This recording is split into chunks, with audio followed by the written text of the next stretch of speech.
Check the table, work table. There should be apostles and a book. Hi, everybody.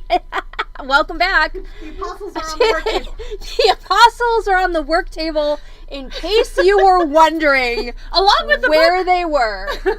Yes, yeah, the apostles are on the work table, and we are at the Beading Dreams. And this is the Button List with Allison and Heather. So we are, we're a little bit Christmas crazy carroty here, but we are continuing our ongoing theme, which I think is going to become kind of a nice place for us to land as far as this podcasting thing goes, of crazy stuff surrounding gemstones.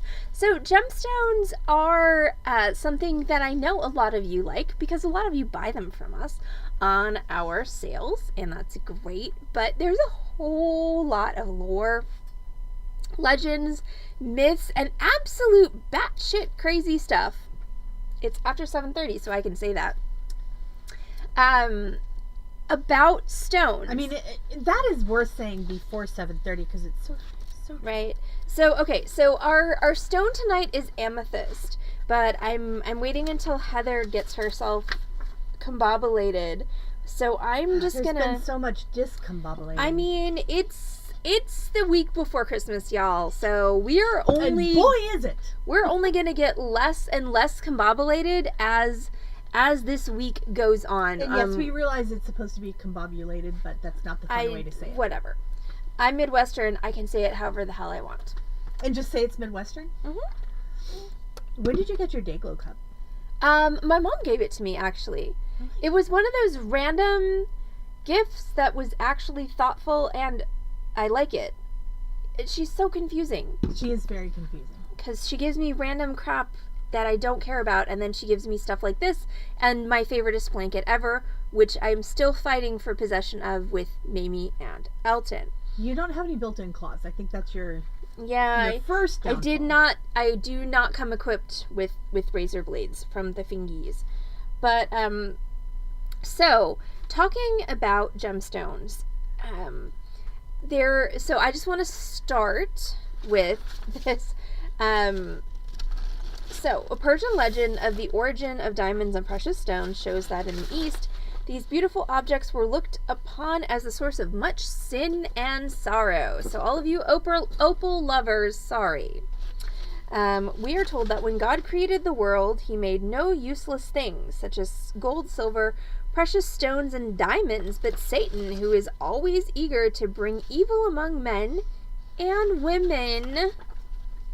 Hi, Silver!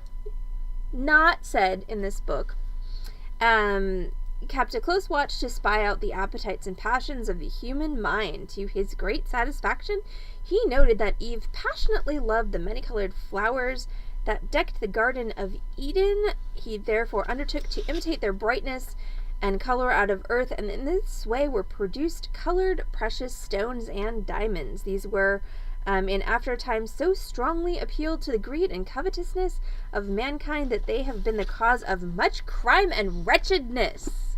Did you hear that, Heather? Crime and wretchedness. Crime and wretchedness.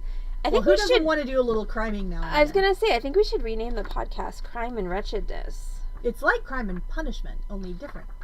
Yes. It involves gemstones. It does, yeah. Are you ready to see if your camera will work? Yes, you can see if it'll work, but you might see the top of my head a little bit too. Well, there. Hey, look, it works. Look, it's Addison and a Heather, and both of our cameras are working. All right, let me make a terrible face and see if it freezes. No, okay. No such luck. Okay, so here we are, talking about amethyst is our gemstone of the night. So, I do have to thank Corvus for recommending this book. Oh, yes. Curious Lore of Precious Stones, which, by the way, I bought twice because sometimes I'm not super smart. So, yes. I actually did. I think it was pretty smart. You now have 2 copies. I do. I have a copy that I can leave here at work for when I forget. You better not take it home with you, though, because then you'll have 2 at home, and there'll be none here. That's VV large. I realize. Is VV large. Yes. No, it's going to be our background. Okay. It's just doing a thing. I see. I mean, considering how I look, I wouldn't mind if it just covered everything about me right now. You look adorable. I don't know what you're talking about. You always say that. But I always mean it. Well, I don't think you're right. There we go. You think I'm right about a whole lot of other stuff? Well, that's because you are right about a whole lot of other stuff. Just not this. So. Y'all. All right. So now we're down to 2 viewers. Well, that's because you... Oh, you saw Jason Momoa in your ad? Yay! Well, that's exciting. Hi, Corvus. Okay, so Corvus, I think, has not heard our challenge for Friday's tutorial. Yes. All right, so we decided during the break that Heather and I are going to do a crafty chopped contest. Yes. So we are inviting all of you to drop 3 items that you have present in your crafting space. We're requesting, please, no living beings, because I will not be able to convince my cats to come onto this podcast. No, and I don't have any living beings to... So, 3 things in your crafting space. Drop them either in the comments... Huh? Light? No light for you. Oh, okay. Well, just checking. Thank you. 3 things that are in your crafting space. Drop them either in the comments or on Discord, and we're going to go ahead and write them on pieces of paper, and on Friday, Heather and I are each going to draw one, and we're going to make a holiday gift out of whatever's on that piece of paper. So just to, Keiko's already and Silver have both submitted really good, and Pam as well. So, yes. So currently we have from Pam a piece of dried gourd, paint, and waxed linen. We have from Keiko, let's see, sequins, googly eyes, and felt, craft foam sheets, faux fur, and popsicle sticks, ribbon, glitter, and an empty medicine bottle.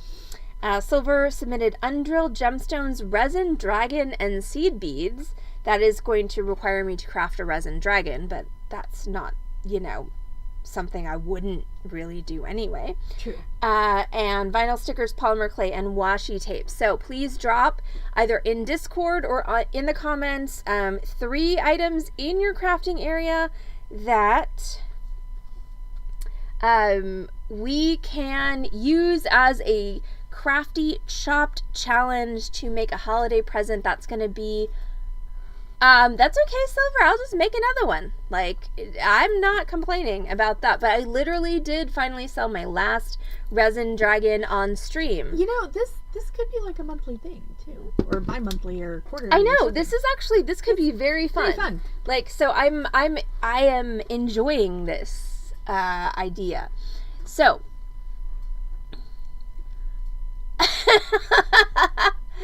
Okay, I will try and remember to post on Discord. That's multiple pennies, Allison. More than just one. Yay! Okay, so let's finally getting what we are worth. Right, I'm not drawing this choice until the stream, so I am gonna have to roll up with all of this stuff in a box, and we could even do the chopped you get your stuff in a basket, and then you've got 60 seconds to run through the store and get other stuff. But anyway, okay, so tonight though we're talking about amethyst. So amethyst, let's just start with what most of us know about amethyst, which is it's purple. And it's the birthstone for February. I'm pretty sure that knowledge is fairly widespread. Heather, do you want to tell us about the scientific facts about amethyst? Because you are the geology member of this podcast. Yes. So amethyst is a quartz. Quartz, the way it crystallizes mineralogically, it is one of the stones that the crystalline structure allows for trace elements to adhere to the crystalline structure and therefore naturally color the stone in different colors, which is why you have amethyst and you have citrine and you have prehnite and you have is praisiolite ever natural, or is it always I don't think heated? so. I think it's always heated. you've got lemon quartz, and you've got different shades of brown quartz, smoky quartz, and whiskey quartz, and beer quartz, and all those other things. Bear quartz. Rawr. Bear quartz, yes. You've got rutilated quartz, which Also, isn't... apparently, Keiko has butt hats. Okay. I I'm picturing them on knots, just saying. But yes. Rutilated quartz is not impurities adhering to the crystalline structure. We're not. We would never judge your butt hats. We can't. You haven't posted pictures of your butt hats. But if you do, then we would happily judge them. Positively. Oh yes. Corvus is typing, so we're about to get some Corvus drops on Discord for craft time chops. This is going to be fun. I'm going to enjoy this. This is definitely going to be a recurring thing. Yes. So, rutilated quartz and terminated quartz and things like that occur because the structure of the mineral allows for other minerals like rutile or tourmaline to grow in between and create that needle-like effect. So, quartz is a whole bunch of different colors and shapes and awesomeness, and obviously we do enjoy quartz because there's a color for everyone.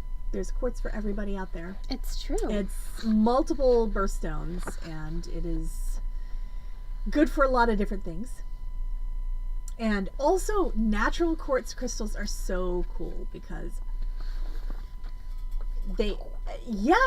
so all the angles on a quartz crystal are the same. No matter what it looks like. If you actually measure the angles, they're all the same. It's very cool. So that is Heather flying her nerd flag. Just in case anybody was... I feel like we need a nerd flag audio I feel like thing. I am the nerd flag. Hi. Hi. I'm the problem. It's me. You're not the problem. You're just the nerd. Well, I mean, I'm also the nerd, but you're way not up on your tay-tay. You're the nerdier nerd, though. So, it's true. I have more credentials like the calculus award. Yeah, no, again, I only got through calculus because the smart boy thought I was cute and let me copy his homework. I kick ass at algebra and trigonometry. Which just calculus means you didn't have a very just, good teacher. Calculus is just where I stop. Like, my brain, I could never differentiate and then reintegrate, and you're supposed to be able to do that and wind up with the same thing, and I could never make it happen. I think it was a problem of possibly your educator for you. Not necessarily calling your teacher a bad teacher, just maybe not the best teacher for you. Because if you were good at the other things, then you should have been good at calculus too. Well, thank you, Heather. But thank you. Thank goodness you were cute. So I know, right? So I still managed to not be high school valedictorian because I got a B in honors geometry my sophomore year. And neither of the haunted you forever. Because both of the valedictorians took regular geometry and got A's. See, ours I'm were still weighted, salty though. about that, as you can tell. About that. It should have been weighted, so it wouldn't have mattered. Yeah, no, we didn't have weighted grades at my school because I went to public school in a big city. So, but I also went to public school. I know, but we did not have weighted grades. The Milwaukee public school system did not have weighted grades. They failed you. Yes. So I wasn't even salutatorian because there were 2 valedictorians. So I was 3rd in my class. Yeah. Again, going to be salty about that for the rest of my life. I was salutatorian to the valedictorian by 1/1000th of a point, and the reason I lost is because the French teacher felt that a 95 was an aspirational grade, whereas the Spanish teacher handed out hundreds like they were party favors. Yeah. Yeah. Yes. So. Both of our valedictorians had a 4.0. I had a 3.975. Yeah.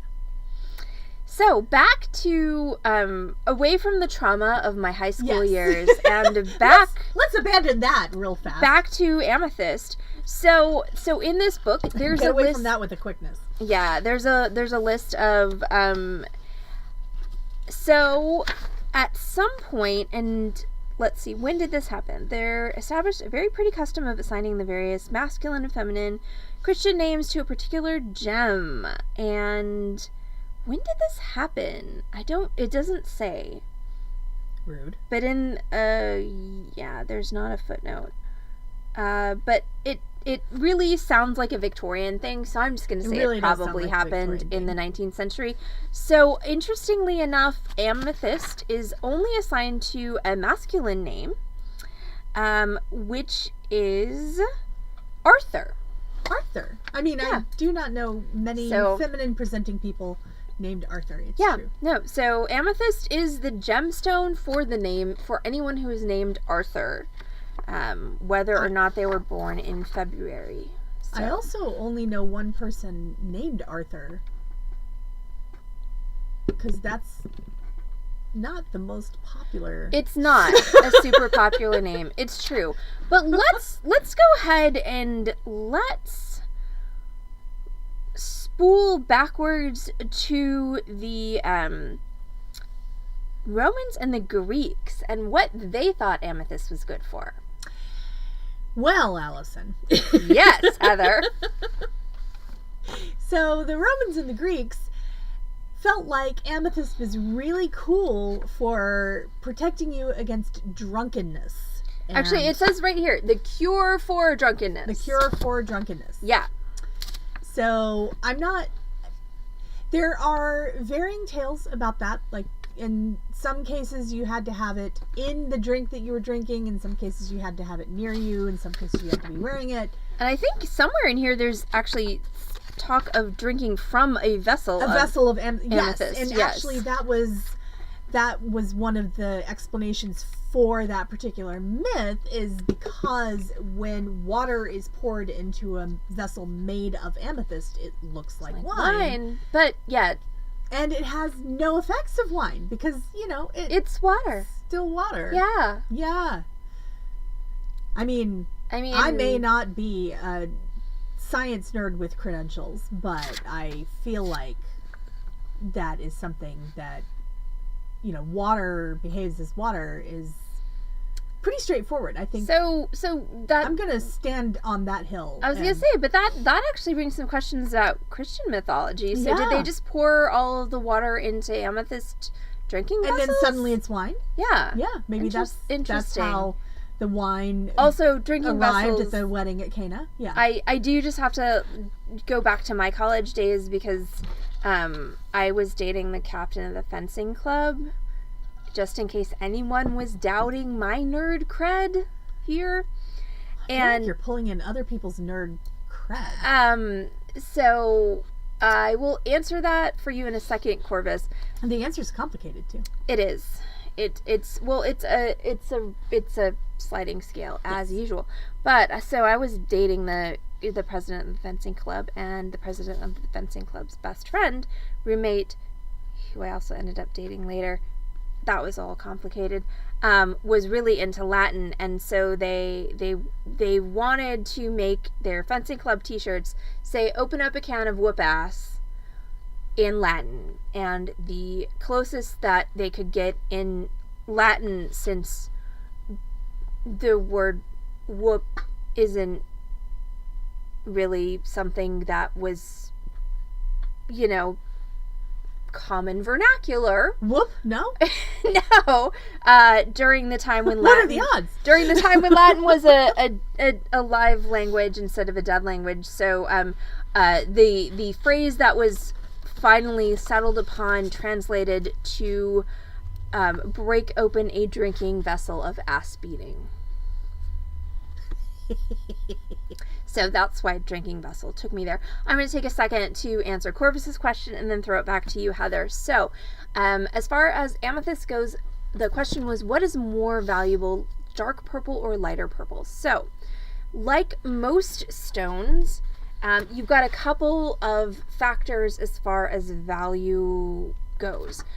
So you've got saturation of color, you've got clarity, and then you've also got rarity of the rough material. So if you're just going to go in the broadest generalities, darker purple is more prized than lighter purple, but darker purple that's transparent is way more valuable than darker purple that's not transparent. Hi, Julie! Hi, oh my God! How's the whole freaking thing? How are the shenanigans? Yes. So darker purple that's transparent is way more valuable than darker purple that's not transparent. Lighter purple that's transparent is way more valuable than darker purple that is not transparent. And then you have the amethysts, like the Rose de France, that are all completely water clear, and they are a lighter purple, but they are much more valuable than any of the others because that particular color and clarity is much rarer than any of the others. So let's talk about anything. We're talking about amethyst. We're talking about amethyst, and you could actually help us out. Well, okay, two things. Number one, Julie, we are doing Crafting Chopped on Friday's tutorial. So drop either on Discord or in the comments 3 things that are in your crafting space, and Heather and I are going to draw from a bowl 3 things, and we are going to have a contest as to who can make the best holiday gift from the 3 things that we have drawn. And yes,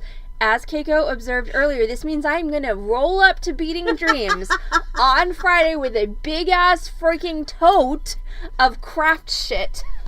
We may have to kick some things off if we don't have them, but that's the only reason we would. Yeah. So feel free to drop that in the comments or on Discord. Second of all, look, Eye of Newt is probably out. No Eye of Newt, and Mamie's also gonna do you a solid. No, and no living creatures, because I already have stated that Mamie and Elton will not appear voluntarily on this show.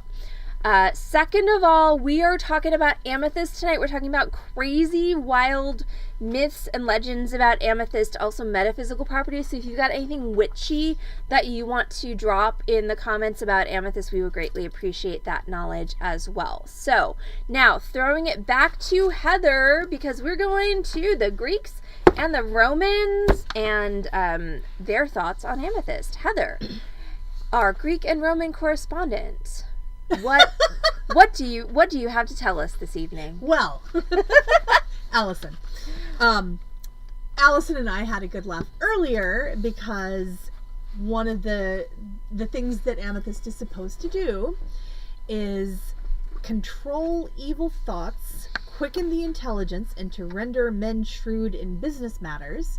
But also, an amethyst worn on the person has a sobering effect, not only upon those who have partaken too freely of the cup that intoxicates, but also upon those overexcited by the love passion. Which means, do not make an amethyst and garnet bracelet, because it will cancel itself out. Yeah. So you're shooting yourself in the foot there. And Julie, that's hilarious. Oh my God. Please tell me she survived this experience, because I don't think my we'd God. be hearing about it so casually. Yes. Okay. So please tell us, Heather, about the pretty legend in regard to the amethyst that has been happily treated in French verse. Oh, yeah, I love the wording in this book. This is book is literally quoting a pretty legend in regard to the amethyst. This book is has been awesome. happily treated in French verse. So the god When was Bacchus. this book published, by the way? I don't know. But You keep talking. I'm going to figure you're this gonna out. Figure it out. Okay. So 1913. Nice. That explains That a lot. explains. That explains why everyone is talking like Anne of Green Gables when she was especially young. Okay. So Bacchus was offended. Everyone be shocked that What? Bacchus was offended? there was a Roman god What? who was offended I know. I don't understand this. I have no idea this could have happened. He had suffered neglect. Was there a person involved? I mean, who knows, actually? Because it doesn't actually say it's who true. offended him. It's true. It doesn't. He just was offended. But there were tigers. Yes, there were tigers. He declared that the first person he should meet when he and his train passed along should be devoured by Bacchus's tigers. And fate willed it that this luckless mortal was a beautiful and pure maiden named Amethyst, who was on her way to worship at the shrine of Diana. And as the ferocious beast sprang toward her, she sought the protection of the goddess and was saved from a worse fate by being turned into a pure white stone. Okay, what the hell is up with legends turning women into pillars of minerals? I got nothing. I mean, I'm sorry, Lot's wife, Amethyst, like, really? But continue, please, because... Yeah. So, recognizing the miracle and repenting of his cruelty, Bacchus poured the juice of the grape, because, he didn't go anywhere without the juice of the grape. And he wasn't driving. No. He was just like transmogrifying. Yes, that's not the right with word. Tigers. But, yeah. So he poured the juice of the grape. Oh, was he riding the tigers? While drunk? No, he didn't ride the tigers. The tigers were like faithful companions. But could you ride the tigers while drunk? Do you really think Bacchus did not ride the tigers while drunk? I feel like you would only ride tigers when drunk. Fair. Continue. Okay. Like, that's not a sober decision. But they're so... I want to pet them. I don't want to ride them. Was Bacchus using a chariot? I can almost guarantee that Yes. Bacchus was using a chariot while under the influence. I feel like he wasn't the first either. I feel like there were a lot of chariots used under the influence, and it didn't really end until the motor vehicle. I mean, phaeton racing was absolutely a thing, and a lot of just virile young men in that particular era lost their lives, because phaetons are not known for their... Fair. So what did Bacchus do with the juice of the grape? So he poured the juice of the grape as a libation over the petrified body of the maiden, thus giving to the stone the beautiful violet hue that so charms the beholder's eye.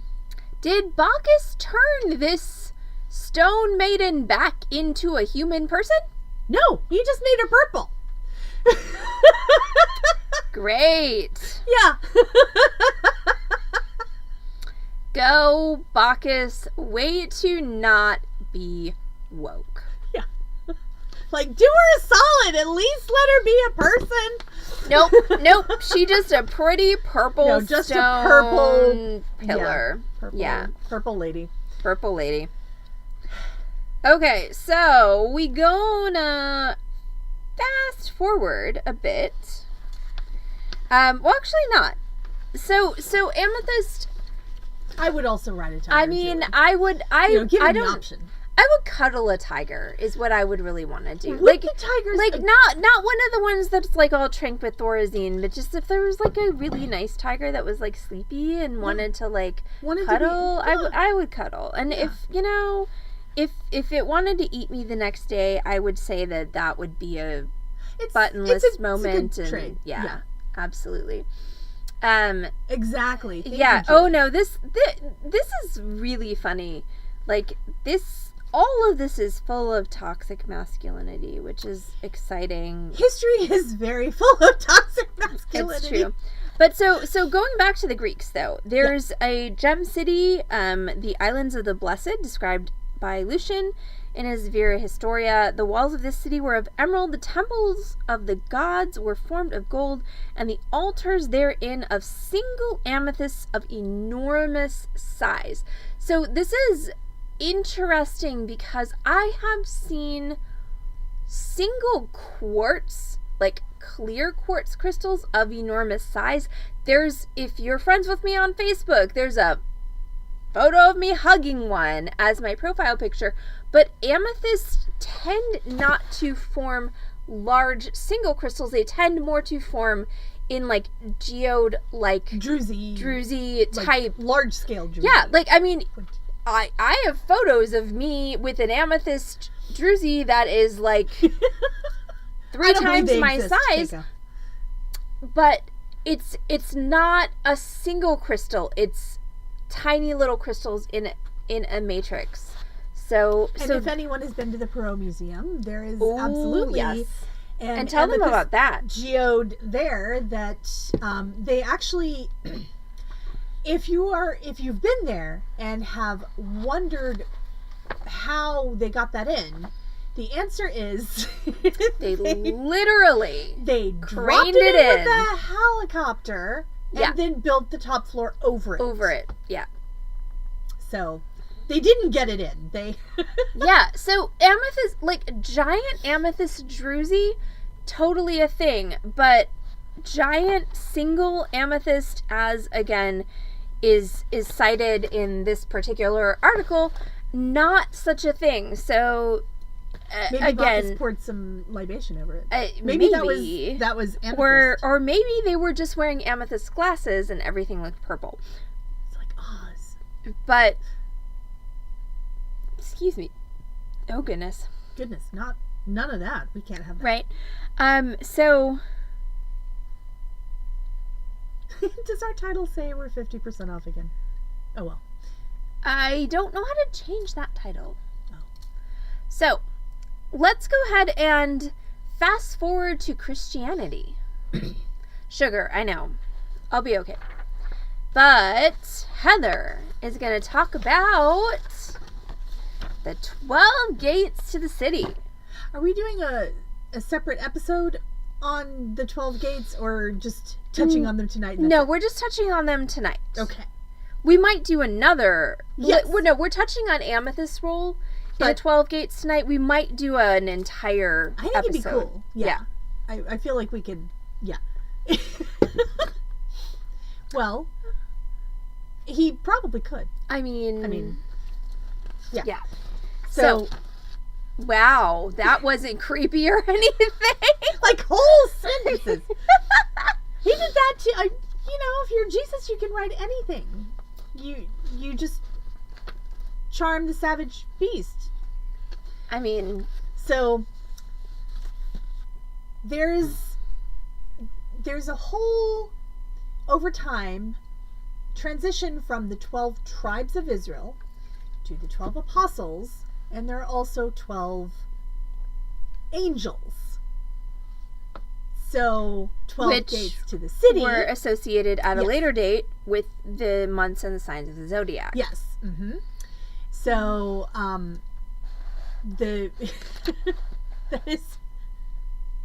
that is music, not Jesus. I mean, I bet he sings songs. Everybody did.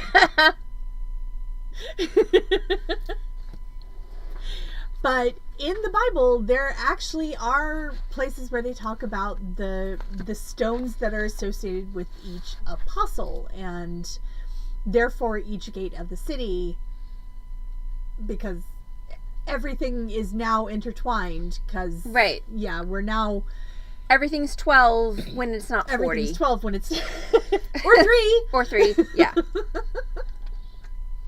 So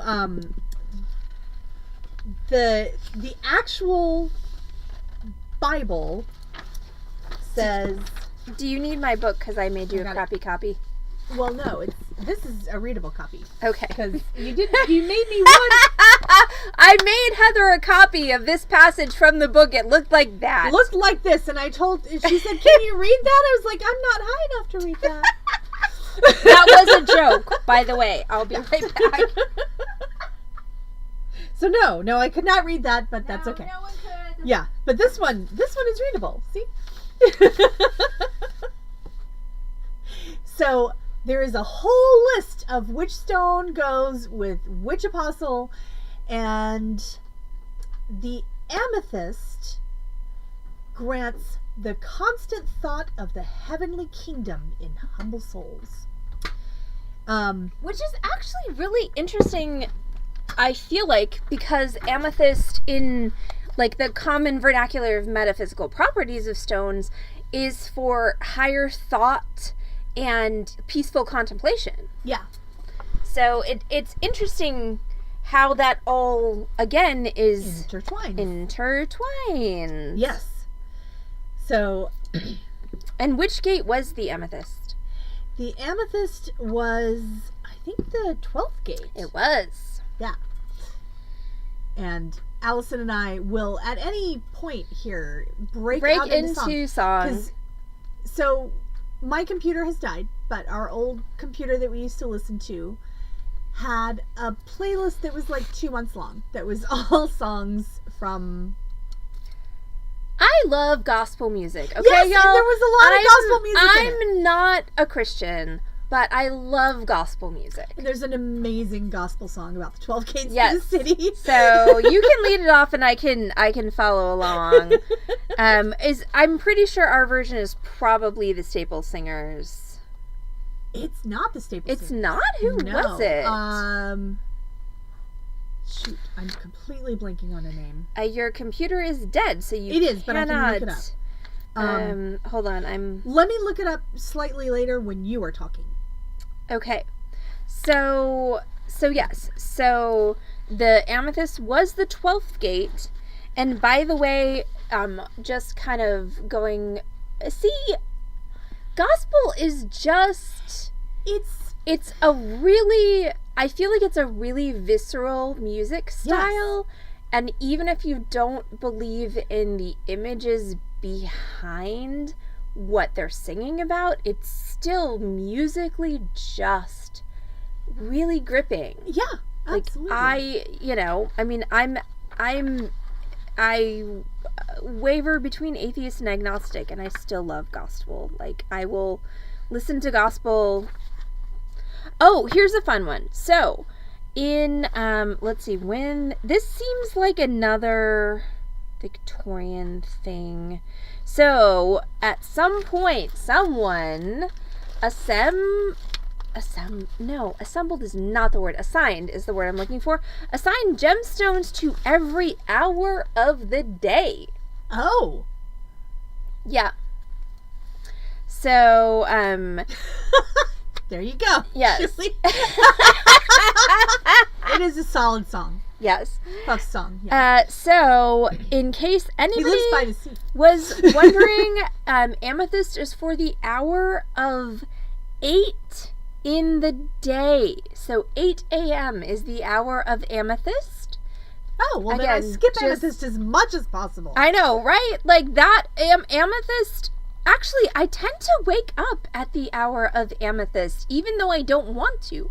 So what the heck? How do I stop that? Do I need to put some garnet under my pillow? To cancel out the amethyst? Is that how I do that? Let's see. Opal is the hour of 6 in the evening. Well, okay, so here's the thing. Okay, it says hours of the day, hours of the night. So I'm gonna go with 12 is gonna be noon, which means that opal will be 6 in the evening. Though if you're gonna say that it's during, the day, it will be 6 in the morning. So take your pick. Labradorite is not in any of this because labradorite as a gemstone is a little bit more recent than 1913. But I'm going to say that opal is 6 in the evening. And yes, I also sleep through amethyst as often as my body lets me.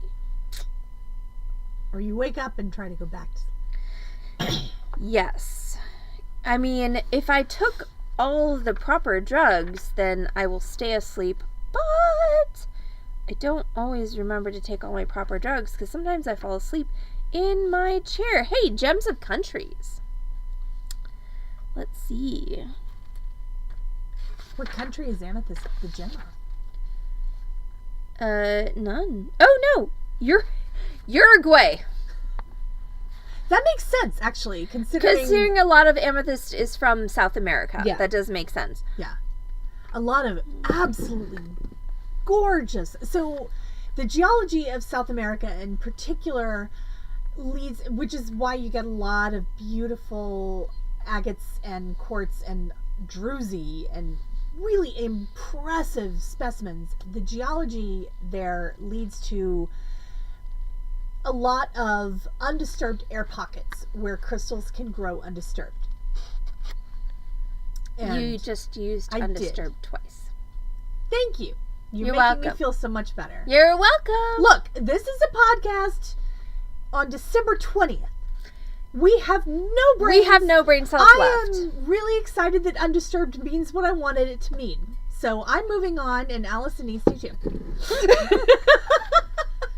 Hey, did you know that amethyst is also found in Colorado?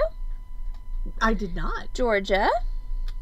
Georgia the state or Georgia the No, country? Georgia the state. Montana. Yes, I'm reading a list right now. And Pennsylvania. Is that it? Yes, that is it, according to this book that was written in 1913. Okay. So, as to whether that is a current accurate list of where amethyst is mined in the United States, make your own judgments. I didn't try to rhyme, I just did. So anyway, you were saying something and then I was very rude. And Well, I don't even remember what it was anymore, so carry on. dang it! No, but I have nothing with which to carry on. Oh, well, I'm out of my assignments. Okay, wait, hold on. I was just talking about how you get a lot of really awesome crystals from South America because the geology allowed them to grow, which it did not everywhere, because you have to have caves in order for crystals to grow. And by cave, I don't necessarily mean a cave that you can walk in, but like hole in the ground that isn't going to collapse on itself. I understand that. Allison pointed it out, and I knew it when I said it even before Allison pointed it out. Thank Yes. you. Okay, so Can we just move on, though? Yeah, we're moving on. We're concluding, actually, because I realize that we have not actually, and by we, I mean me, have not actually released any of these episodes as podcasts yet, but I'm trying to keep them to an hour so that I can, in the new year, Do that. take the sound out of them and release it as a podcast. So I'm just going to conclude with, among purple stones, amethyst is particularly noteworthy. Of course, there's the well-known belief that this gem counteracted the effects of undue indulgence in intoxicating beverages, and apparently its name, amethyst, is actually derived from the word to be intoxicated. I can't say that word because it's written in Greek. Yeah, I'm And I bad don't at read saying Greek. words in Greek. Well, Where's Sophia when we need her? Right, seriously. And the privative name signifying the sobering gem. It's not... You know what? I bet it would be very sobering to swallow it. I'm sure. Yeah, and the general conclusion is the hue of the stones and the hue of certain kinds of alcoholic beverages, aka wine, gave rise to the name and also the idea of the particular virtues of the amethyst. So, don't drink the amethyst. No. Just saying. But it's a beautiful stone, and it is vastly, widely, thought to contribute to restful slumber, peaceful contemplation, and you know what? Hey, If you're overindulging, maybe wear an amethyst pendant. Probably couldn't hurt. Just don't drink the beads. Didn't think we'd have to add don't drink the beads to don't eat the beads, but our warning here we stand. are. So, I'm Allison. I'm Heather. We're from Beading Dreams in Dallas, Texas. This was our Amethyst. Yes. Always forbidden candy. This was our Amethyst podcast. So, once again, anybody who wants to throw down for our holiday gift chopped challenge, you go ahead and throw, we're about to be off the air, so if you are not a member of our Discord, type !Discord into the Twitch chat. That'll get you that invite. If you are a member of our Discord, go ahead and drop your ideas for 3 items you have in your crafting space, and Heather and I will draw randomly on Friday, and we will have a contest as to who can make the best holiday gift with 3 of those items that you have chosen that you have in your crafting space. This is designed to help you with your holiday panic. And then we're going to go home and do some holiday panicking of our own. So that's going to be it for us this evening. Thank you all so much for hanging out with us, both on the tutorial stream and the podcast stream. Don't forget, you can always catch us on this channel, twitch.tv/Beading Dream every Wednesday at 6 and 7:30, Thursday at 6 p.m. with a sale. Hey, that's tomorrow. Hey. Fridays at 6 p.m. and then Saturdays at 6 p.m. We will be either on Twitch or on Zoom. We love you all so much. Good night. Everyone get some rest. Good luck with your holiday panic projects. And we will see you tomorrow, twitch.tv/Beading Dream with a sale at 6:30 p.m. So everyone have a good night and we'll catch you later. Bye. Bye.